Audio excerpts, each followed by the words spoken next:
Comenzamos este tiempo con una oración dirigiéndonos a nuestro Dios y Padre.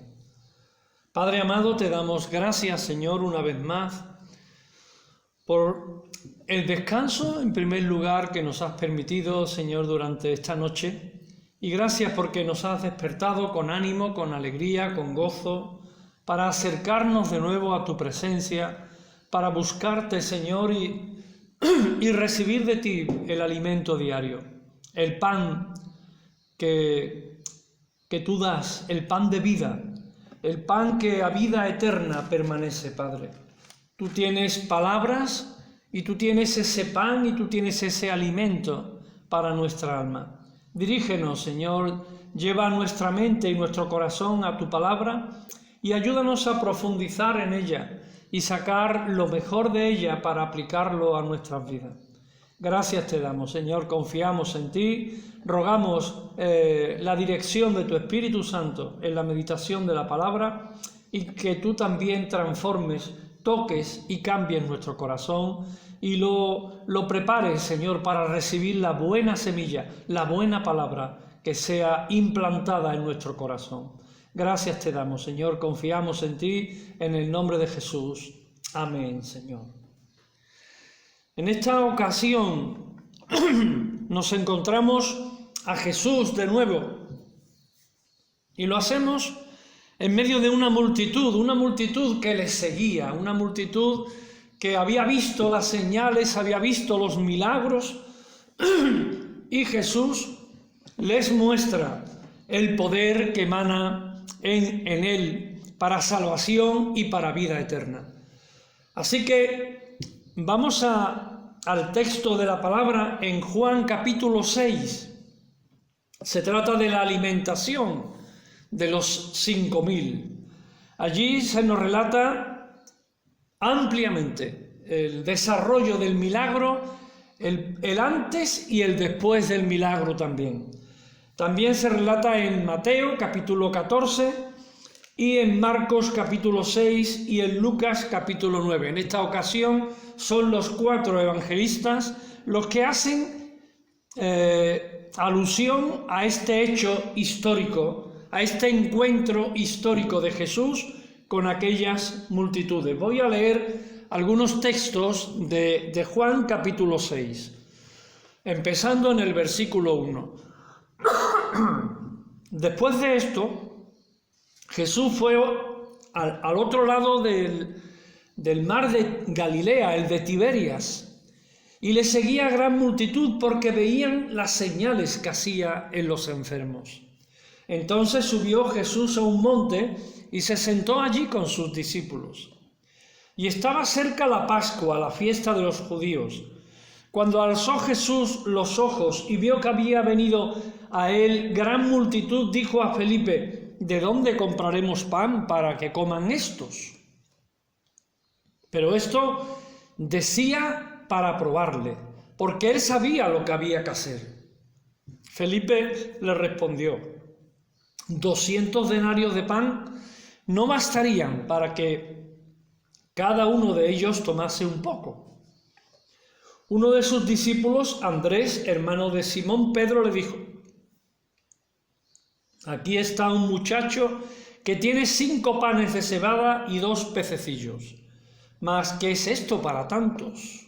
Entonces Jesús dijo: haced recostar la gente. Y había mucha hierba en aquel lugar, y se recostaron como el número de 5.000 varones.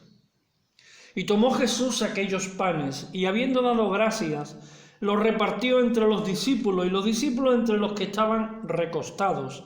Asimismo, de los peces cuanto querían.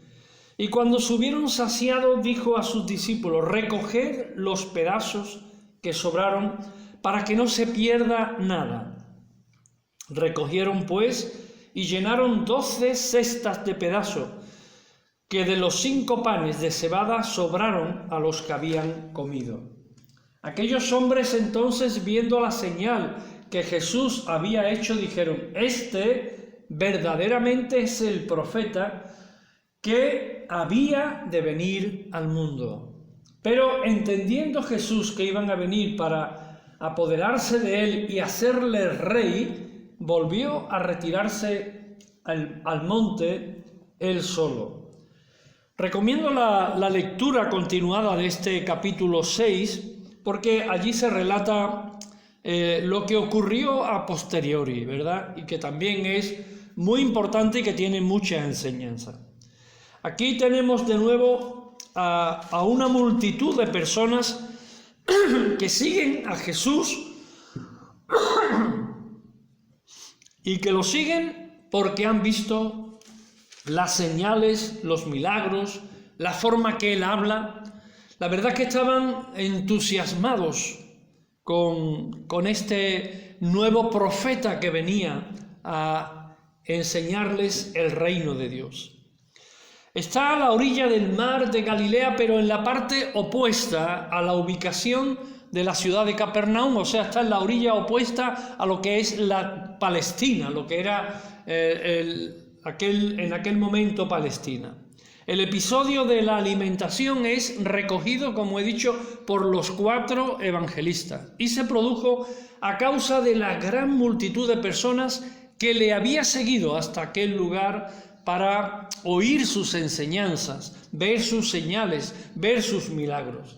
Jesús, al ver la situación de necesidad de las personas, decidió actuar y las alimentó. A raíz de esta intervención milagrosa del Maestro, el texto de Juan nos indica que un buen número de ellos le siguieron y al contrario se produjo un interesante diálogo entre ellos cuando por fin los encontró. ¿En qué circunstancias se encontraron? Pues vemos que estas personas, como hemos visto, habían tenido una experiencia cercana a Jesús. Habían recibido su palabra, su enseñanza, sus milagros. Le seguían y le estuvieron buscando de manera infructuosa para hacerle rey, según nos indica el Evangelio de Juan. Al no poder encontrarlo, le siguieron en barca hasta Capernaum, una de las bases donde el Maestro habitualmente recalaba para descansar, para tomar avituallamiento. La búsqueda por fin dio sus frutos y encontraron a Jesús en la sinagoga de allí de la población. Ahora, el encuentro de Jesús con esta multitud produjo un gran impacto en sus vidas. Aquellas personas fueron doblemente confrontadas acerca de sus auténticas motivaciones para buscar a Jesús y sus auténticas necesidades que él deseaba ministrar, porque Jesús siempre quiere ministrar en base a nuestras necesidades. Pero, ¿cuál es la motivación que a veces nos mueve a buscar a Jesús? Vamos a ver qué nos enseña el texto. Porque fueron confrontados en sus motivaciones. El Maestro claramente les dijo que no había un impulso espiritual detrás de su deseo de encontrarle. No había un deseo de conocer a Jesús, de que Él cambiara y transformara sus vidas. No, venían tras Él porque hubieran visto, no venían tras Él porque hubieran visto sus grandes obras y esto les hubiera hecho plantearse cuestiones sobre la auténtica identidad del Señor. No era esta tampoco su motivación. Su motivación, tal y como les indicó, es puramente material. Es puramente egoísta. Jesús los había alimentado y con ello los había ministrado en sus necesidades materiales. Y ellos querían hacerlo rey. Naturalmente, para tener estas necesidades siempre cubiertas, ¿verdad? Y ahí que así nos movemos también actualmente. Oímos las propuestas de los políticos que van a hacer, que van a dar, que van a preparar, y en base a eso votamos para que sean ellos los que gobiernen. Y estos hombres seguían a Jesús porque habían sido alimentados y porque querían hacerlo rey, porque pretendían que ese rey les siguiera suministrando para sus necesidades materiales. Ellos habían percibido únicamente la forma del milagro, pero habían perdido totalmente la razón y el fondo del mismo.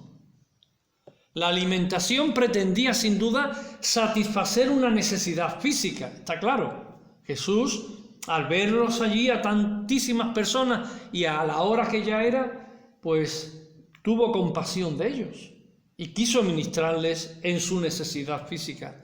Ante todo, ser una señal de la identidad mesiánica de Jesús.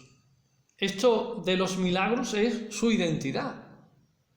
Ellos tan solo percibieron las ventajas que podría proporcionar un rey que les alimentara gratuitamente cada día.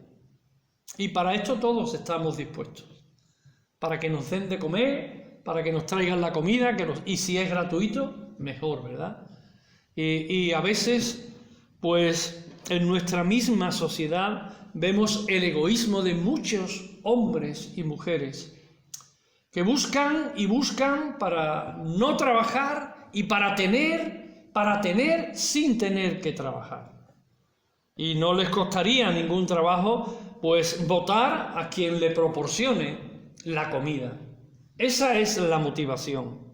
Pero cuando esa es la motivación nos quedamos muy cortos, porque ese no es el plan de Dios. Jesús pone de manifiesto cuán fatuos son sus deseos. Cuán pobres son esos deseos. Incluso el maná, el sueño que mencionaron aquella gente, era tan solo un espejismo, ya que todos los que comieron de aquel maná murieron irremisiblemente. Jesús les confronta con las auténticas necesidades y nos confronta cada día a nosotros con esas mismas necesidades. Ellos le hablan de comida material. Él les responde hablándole de la vida eterna. Y así, en el texto del verso 25, hallándoles al otro lado del mar, le dijeron: Rabí, ¿cuándo llegaste aquí? Respondió Jesús y les dijo. No le respondió a esta pregunta. Él les responde: de cierto os digo que me buscáis, no porque habéis visto las señales, sino porque comisteis el pan y os saciasteis. Esa es vuestra única motivación de buscarme con tanto ahínco, con tanto empeño. Jesús pone de manifiesto esos deseos egoístas del ser humano.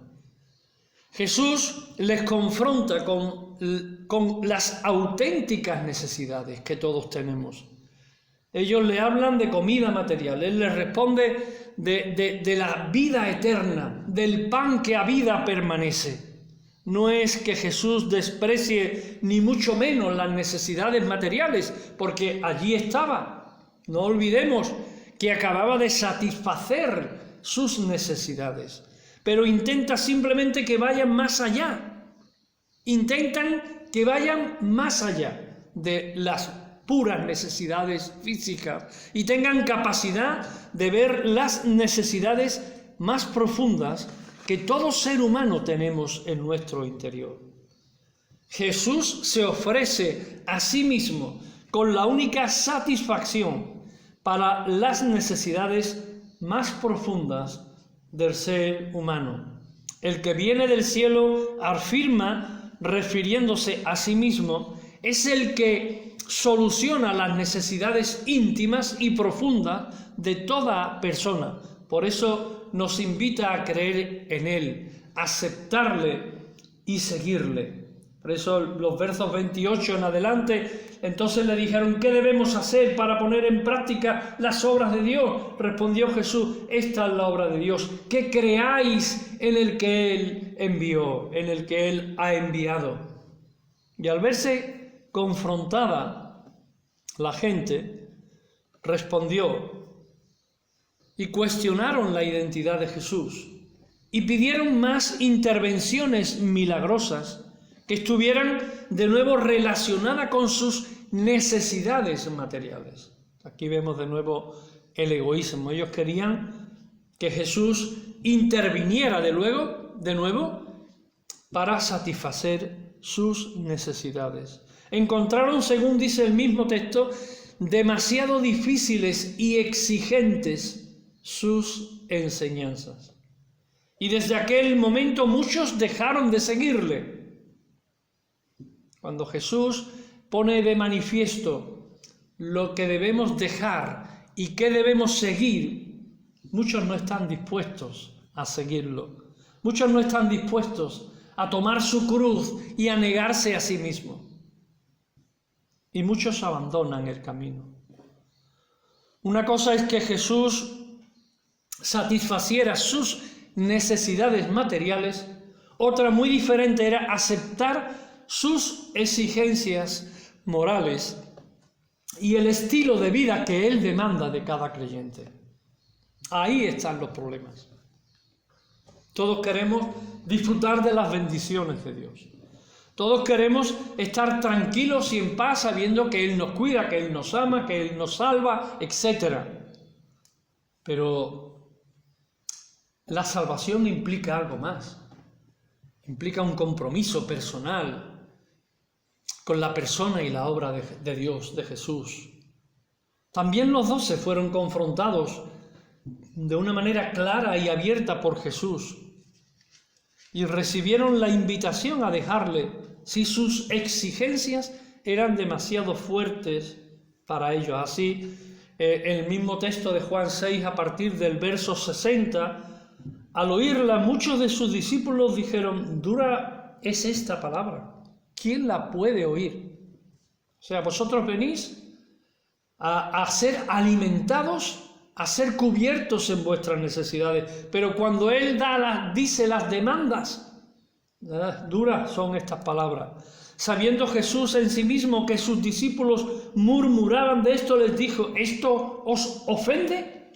¿Mis palabras os ofenden?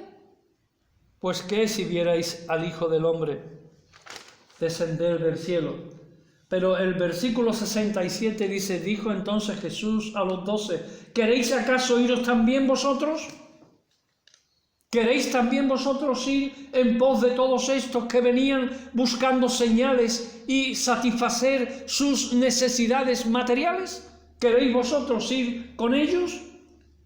Y de nuevo el apóstol Pedro toma la iniciativa, ¿verdad? Como hace en tantas ocasiones. Señor, qué precioso texto recoge aquí la palabra del Señor. Señor, ¿a quién iremos? ¿Decimos nosotros esto también? Señor, ¿a quién iremos? Solamente tú tienes palabras de vida eterna. Y tus palabras alimentan mi alma, alimentan mi corazón. No necesito satisfacerme del pan material solamente. Necesito tus palabras más que la vida. Y nosotros, dice el verso 69, nosotros hemos creído y conocemos, una declaración tremenda aquí de Pedro, y conocemos que tú eres el Cristo, el Hijo del Dios viviente. Así que Jesús, con toda esta lección, confronta a sus discípulos también, porque muchos no aceptan las demandas del Evangelio y se van, abandonan. Sus discípulos se reafirman. ¿Dónde iremos? Solo tú tienes palabras de vida eterna y nosotros hemos creído y conocemos que tú eres el Cristo, el Hijo del Dios viviente. Vamos a buscar las aplicaciones que tiene para nosotros.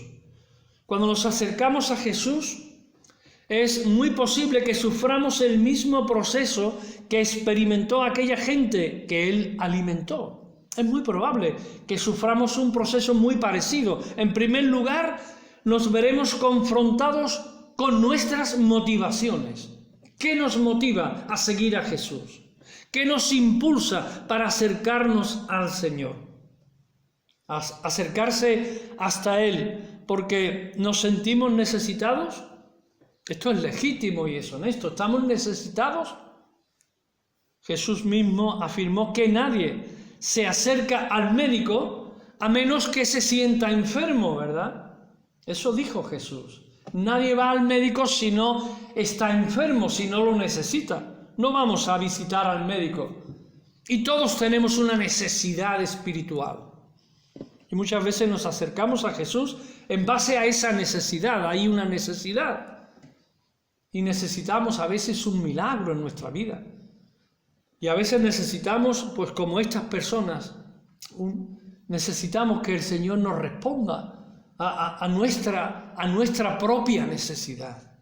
Y a lo mejor este es un motivo para acercarte, pero no se debe de quedar ahí, hay que seguir. En segundo lugar, nos veremos confrontados con nuestra necesidad más profunda. No sería justo decir con nuestras auténticas necesidades, ya que todas las necesidades son auténticas en tanto que existen. Y si existen, son necesidades. Sin embargo, es muy posible que Jesús nos diga que todas las necesidades son importantes, pero que hay necesidades más profundas y prioritarias a las que quiere que prestemos más atención. Necesidades tendremos y tenemos, pero hay necesidades mucho más profundas a las que hay que prestar mucha más atención. Esto puede producir en nosotros una reacción. Nosotros a menudo vamos buscando sanar el síntoma solamente. Jesús siempre irá a la raíz del problema. Nosotros nos quedamos en la superficie, en el dolor. Sana este dolor. Y el médico bueno entra en la profundidad para ver de dónde viene ese dolor. Nosotros estamos preocupados por lo superficial. Él quiere lidiar con lo fundamental y con lo esencial, que todo ser humano tenemos una necesidad espiritual, que muchos no se dan cuenta, que muchos por las muchas cosas que viven y lo embuidos que están en este mundo, no se dan ni cuenta, pero todo ser humano tenemos una necesidad espiritual. Desde joven he sentido, aun cuando he vivido lejos de Dios, he sentido una necesidad espiritual. Y esa necesidad es la que un día me llevó a los pies de Cristo. A veces no nos damos cuenta de esa necesidad. Y Dios tiene que tratar con nosotros. Y Dios trata con todos para mostrar que tenemos la necesidad, pero muchos miran para otro lado. Muchos no ven, ni ven la mano de Dios en nada. Vemos la mano de Dios cuando Él trata con nuestras necesidades más profundas y esenciales. En tercer lugar, hermanos, podría darse el caso que las pretensiones de Jesús de que creamos en Él, le aceptemos y le sigamos, nos parezcan demasiado exigentes. Puede pasar, como les pasó a estas personas. Se acercaron a Jesús y Él les mostró una bendición muy grande. Pudieron buscar más, pudieron tener más del Maestro, pero cuando se confrontaron con la realidad, con las exigencias de la palabra de Dios, rechazaron y se fueron. Puede darse el caso de que nos sintamos decepcionados en nuestras expectativas también. He oído testimonio de personas que creyeron aparentemente en Jesús y que después, a lo largo de su vida, por alguna enfermedad, algún problema, alguna circunstancia, que no han sido capaces de ver la mano de Dios detrás de ellos, han dejado de creer y se han apartado. Se han visto decepcionados en las expectativas. Todo me iba a ir bien. Y no, seguir a Jesús no significa que todo te vaya a ir redondo, que todo te vaya a ir bien. Habrá momentos de enfermedad, de dificultad, de pobreza, de todo. Fuimos en busca de satisfacción y nos encontramos con exigencias morales, con exigencias éticas de cambio. Si es así, es posible que decidamos dejar de seguirle y nos mantengamos a distancia de él, como hicieron otros. Su precio puede parecernos excesivamente alto. Jesús dice: cada uno tome su cruz y sígame. Cada uno cargue con su cruz. Yo voy a cargar con la cruz de todos vosotros, la cruz del pecado, y voy a morir allí pagando el precio de vuestro pecado. Pero cada uno de vosotros tiene que llevar su cruz. Cada uno de vosotros tiene que pasar en esta vida por problemas y dificultades. Ahora bien, si hemos creído de verdad, si buscamos de verdad a esa relación personal con ese Jesús, no nos vamos a sentir decepcionados. Cada día vamos a disfrutar de la gracia, del amor y de la misericordia de Dios. Y aún en los momentos difíciles vamos a ser capaces de ver la mano de Dios detrás de todo en nuestra vida, hermanos. ¿Por qué buscas a Jesús? ¿Por qué sigues a Jesús? ¿Todo te va a ir bien? ¿Tu vida va a ser una vida llena de bendiciones? ¿Vas a estar alimentado? ¿No te va a faltar nada? Cuidado, no te equivoques, porque pueden venir muchas cosas inesperadas a tu vida. Pero por encima de todo, confía en el Señor. Y como el apóstol Pedro decía en estos textos que hemos leído, ¿a quién iremos? Después de haber seguido a Jesús, ¿a quién iremos? ¿Iremos en pos del mundo? ¿Qué tiene el mundo que ofrecernos? Maldad, pecado, egoísmo.